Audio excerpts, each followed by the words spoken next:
Assalamualaikum warahmatullahi wabarakatuh. Halo, perkenalkan nama saya Widya Ayu Permatasari. Saya peserta PKDP 2024. Hari ini saya akan melaksanakan praktek pembelajaran mata kuliah Antropologi Agama dalam prodi Sosiologi Agama. Mari ikuti saya.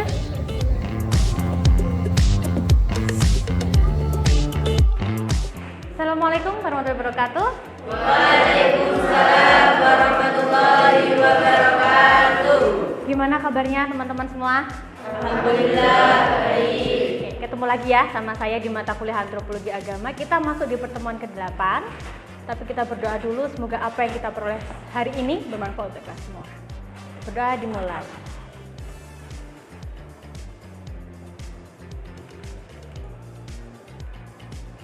Berdoa selesai. Oke, saya akan absen dulu karena sepertinya ada sebagian yang nggak masuk di sini, ya kan? Iya. Absen dulu. Ahmad Nur Hidayat nggak masuk. Ubaidillah, Ganjar, Muhammad Selki, M Arya, Nabila, Mirzahul, Ainun, Salma,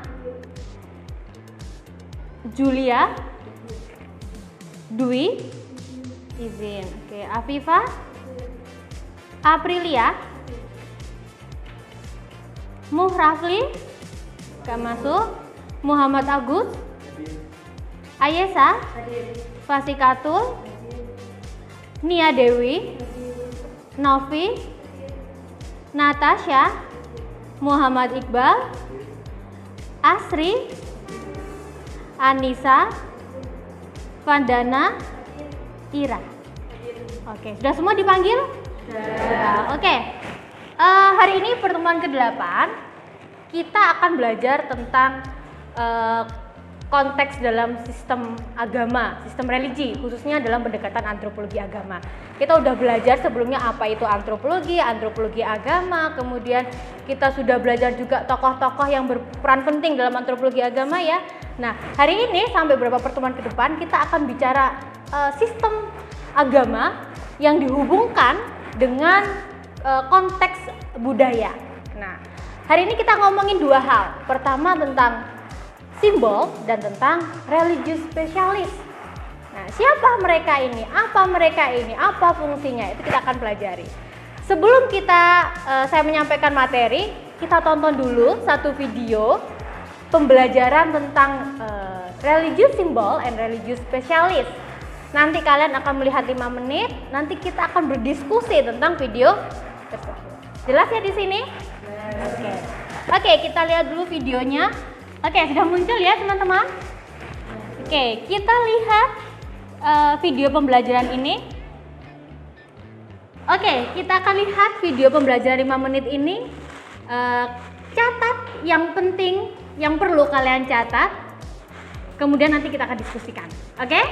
Oke. Halo, bertemu lagi dalam mata kuliah Antropologi Agama di pertemuan ke-8. Hari ini kita akan belajar dua konteks penting dalam komponen sistem religi, yaitu simbol dan spesialis. Dalam pertemuan kali ini, mahasiswa diharapkan mampu menunjukkan hubungan antara komponen-komponen sistem religi dalam kegiatan antropologi agama dengan aspek budaya lainnya. Teman-teman akan mendapatkan materi mengenai pendekatan antropologi dalam mengkaji simbol, tokoh utama dalam antropologi of simbol, fungsi simbol, cetak simbol agama-agama dunia, dan para ahli dalam agama-agama dunia. Dalam antropologi kita mempelajari simbol, sehingga ada istilah antropologi of symbolism. Simbol itu sesuatu yang bermakna akan suatu hal, dan dalam hal ini simbol memiliki makna dan dapat dilihat dalam fenomena-fenomena atau realitas-realitas yang ada di sekitar kita. Lalu, bagaimana bentuk simbol? Simbol dapat dimaknai bentuknya secara luas, seperti gambar, suara, gerakan, gestur tubuh, ucapan, dan lain sebagainya. Lalu, siapa saja tokoh-tokoh dalam antropologi of symbolism? Pertama ada Clifford Geertz.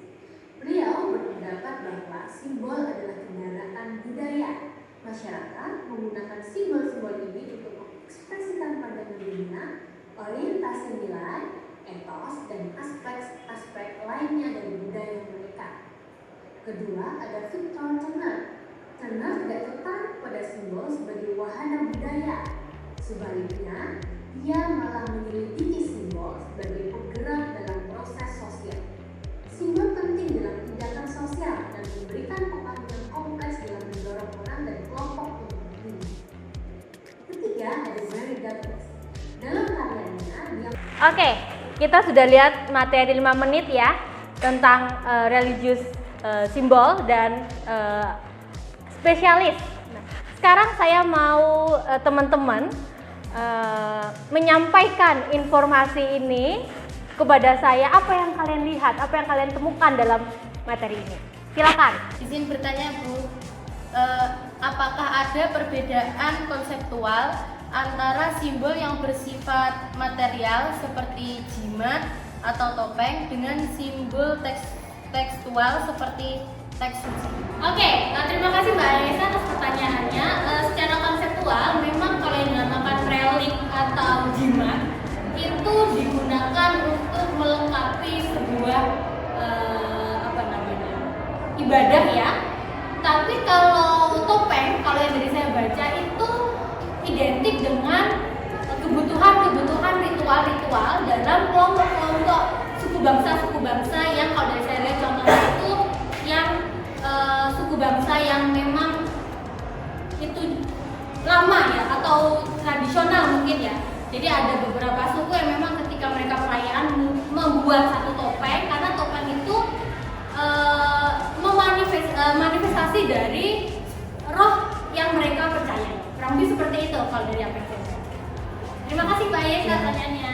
Oke, dari beberapa teman-teman yang sudah menyampaikan pendapat tentang apa yang dia peroleh, saya akan menjelaskan sedikit hal tentang materi ini. Pertama, tadi saya bilang bahwa simbol itu penting dalam agama karena menurut Gerd, simbol itu bisa kendaraan bagi yang namanya kebudayaan. Apa sih kendaraan bagi kebudayaan itu? Oke, saya contohkan satu hal ya. Kalau seorang muslimah ya, ada yang namanya konteks jilbab, betul? Nah, jilbab itu apa sih fungsinya? Lalu kalau misalnya ada perempuan berjilbab merokok, apa yang ada di benak kalian? Aneh, menyimpang. Seringkali kalau di internet kita lihat nggak malu sama jilbabnya. Jilbab ini adalah bagian dari simbol. Dia punya makna. Siapa yang melekatkan makna ini? Manusia. Yang menarik adalah makna ini diamini oleh pemilik kebudayaannya. Jelas ya di sini? Oke. Ini kalian bisa lihat the world of religion symbol. Jadi dalam agama-agama dunia ini ada simbol-simbol yang kita percayai, kita amini. Apa saja? Pertama ada sacred space. Itu kadang seperti tempat-tempat yang disucikan. Kalau di Indonesia istilahnya petilasan, ya kan? Nah, secret space ini bukan tempat yang acak. Oh, ada kamar, ada ruangan, ada kelas, enggak. Tapi justru secret space ini ada satu fenomena, ada satu peristiwa di dalamnya yang terjadi sehingga itu menjadi satu tempat yang sangat sakral, punya nilai. Sehingga, oh kalau masuk harus lepas sepatu. Oh harus wudhu dulu, oh harus cuci tangan dulu. Paham di sini ya? Tentang secret place. Kemudian ada relik dan jimat. Ini kalau saya contohkan seperti rosario dalam agama Nasrani, tasbih dan lain sebagainya. Itu juga punya maknanya sendiri. Boleh nggak kira-kira? Saya dulu pernah waktu kecil ya, tasbih itu jatuh. Itu, ayo cepet-cepet diambil, gitu kan? Kadang-kadang. Atau misalnya kitab suci, ya, nggak boleh sembarang orang memegang itu. Atau kita harus punya satu syarat tertentu agar kita diperbolehkan untuk memegang itu. Sekarang saatnya kita mendiskusikan hal-hal ini dari beberapa fenomena yang sudah saya tulis di kertas. Teman-teman akan dibagi menjadi beberapa kelompok ya. Totalnya ada 5 kelompok, kalian nanti duduk melingkar, nanti akan saya bagikan satu lembar, kalian diskusikan, kalian baca, nanti nanti sebagian dari kalian akan presentasi ke depan dari hasil dari diskusi kalian. Jelas di sini?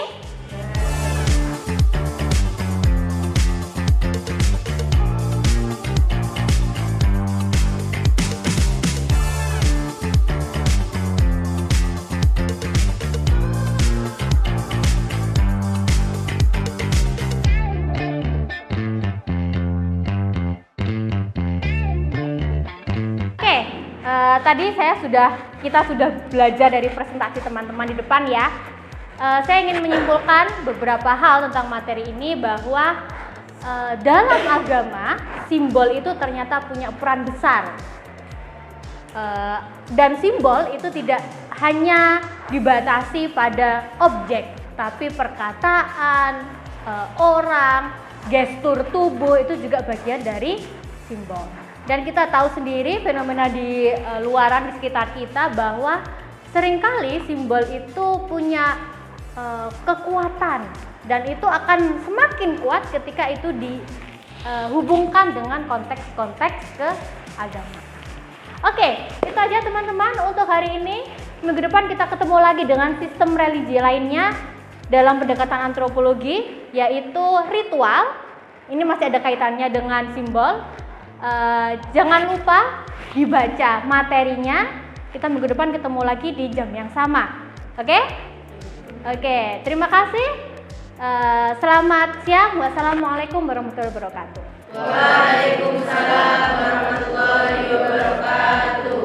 Oke, sebelum kita keluar kita berdoa dahulu. Semoga hasil kita belajar hari ini bermanfaat untuk kita semua.